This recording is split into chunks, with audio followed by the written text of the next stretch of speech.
শঙ্কা যেমন আছে, আমি এটার মধ্যে সুযোগও দেখি। হ্যাঁ, সুযোগ দেখি এই কারণ হলো যে বাংলাদেশের একটা অন্তত গার্মেন্টস খাতে, আমি অন্য খাতের কথা বলবো না, মানে লেদারের ইন্ডাস্ট্রির কথা বললে আমরা আপনার সাথেও অনেক মন খারাপ করে গেছে যে এটা কিছুই হয়নি, কিন্তু গার্মেন্টস খাত যেটা আছে যে একটা রেজিলিয়েন্ট খাত হিসেবে তাদের একটা পরিচয় আছে, একটা হিস্ট্রি আছে। আমরা মানে এর আগে শিশু শ্রম, তারপরে আমি যদি বলি আমাদের এমএফএ ফেজ আউট হলো, তারপরে আমাদের তাজরিন বা রানা প্লাজার মতো দুর্ঘটনার পর আমাদের কমপ্লায়েন্সের ইস্যু আসলো।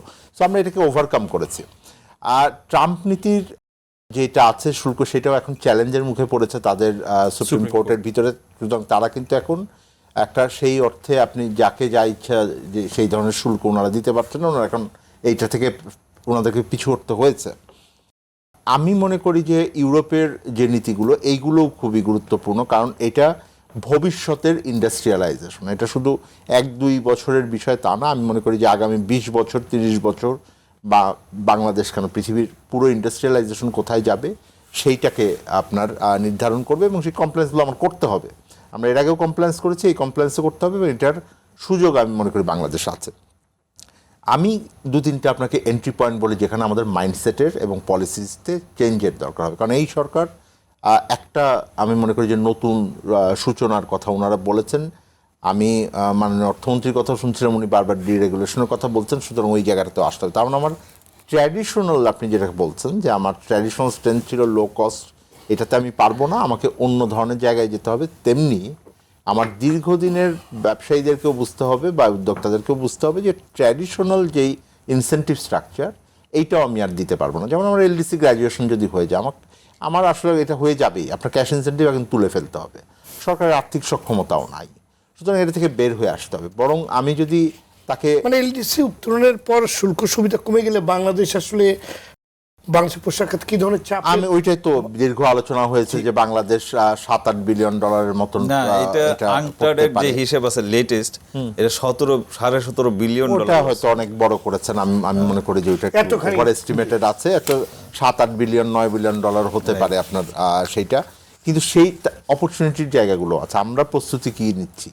কারণ হলো যে আমার যেটা যেতে হবে, আমাকে একটা আমরা বলছিলাম, আলাপ করছিলাম যে আমার এখন নতুন বাণিজ্য চুক্তির ভিতরে যেতে হবে। বাংলাদেশ ইকোনমি বড় হয়েছে, আমাদের রেজিলিয়েন্স আছে, আমরা এখন আমাদের এমনি কিন্তু আমাদের যে প্রোটেকশন এরা আছে, আমরা আমদানির উপরে হাই ট্যারিফ দিয়ে রাখতাম, এটাকে আমার কমিয়ে আনতে হবে।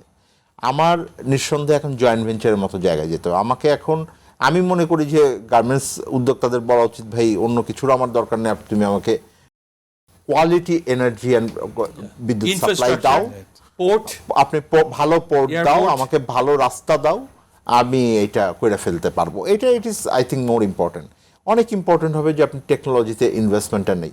যেমন ওনারা যদি সোলার আনতে চান, এইটা গভর্নমেন্টের যেই রিনিউয়েবল এনার্জির যে এখন নীতি, ওনারা বলছেন 5,000 মেগাওয়াট করবেন এটার ভিতরে, সেটার সাথেও সামঞ্জস্যপূর্ণ। আপনি ইনসেন্টিভাইজ করেন যে তারা এটাকে করতে পারছে কিনা।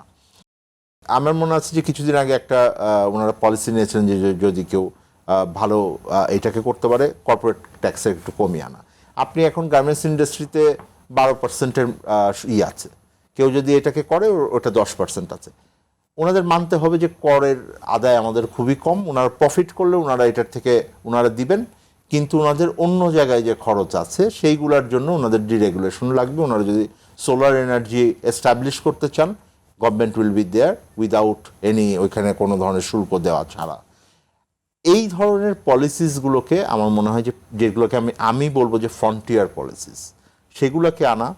যদি কেউ জয়েন্ট ভেঞ্চার আনতে পারে সেই ব্যাপারে তাদেরকে উৎসাহ দেওয়া, কারণ এইটা ছাড়া হবে না। যে ক্যাম্বোডিয়া ভিয়েতনামের কথা বললাম, আমি আপনাকে চ্যালেঞ্জ করে বলছি, this is a very wrong analysis বা খণ্ডিত অ্যানালাইসিস ইন এ সেন্স যে আসলে ওই এক্সপোর্ট যদি আমি বলি, ওটা ইউএসএও জানে, ইউও জানে, এটা আসলে চাইনিজ এক্সপোর্ট। আপনি চায়নার উপরে শুল্ক দিয়েছেন, চায়নার উপরে আপনি নিষেধাজ্ঞা দিচ্ছেন, চায়না প্লাস পলিসি নিয়েছেন, তারা ওখানে গিয়ে ভিয়েতনাম আর ইয়েতে মানেছেন। এটা এর আগে জাপান করেছিল ন্যাচারালি, তাদের ওখানে এক্সপেন্সিভ হয়ে গেছিল লেবার অ্যান্ডি, ওনারা চায়নায় ইনভেস্ট করেছেন, ওটা আসলে জাপানিজ এক্সপোর্ট। জাপানিজরা গিয়ে কোরিয়াতে গিয়ে ইনভেস্ট করে সেখানে এসছে।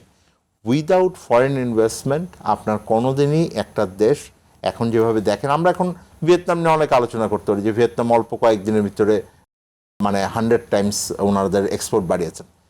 এটা বেসিক্যালি এসেছে ভিয়েতনামিজ থেকে না। সুতরাং আমরা সংকীর্ণ ওই জায়গা থেকে না এসে আমি বলবো যে কম্পিটিশন হওয়া উচিত বাংলাদেশি উদ্যোক্তাদের ভিতরে কে কত বেশি জয়েন্ট ভেঞ্চার আনতে পারবে। রাইট।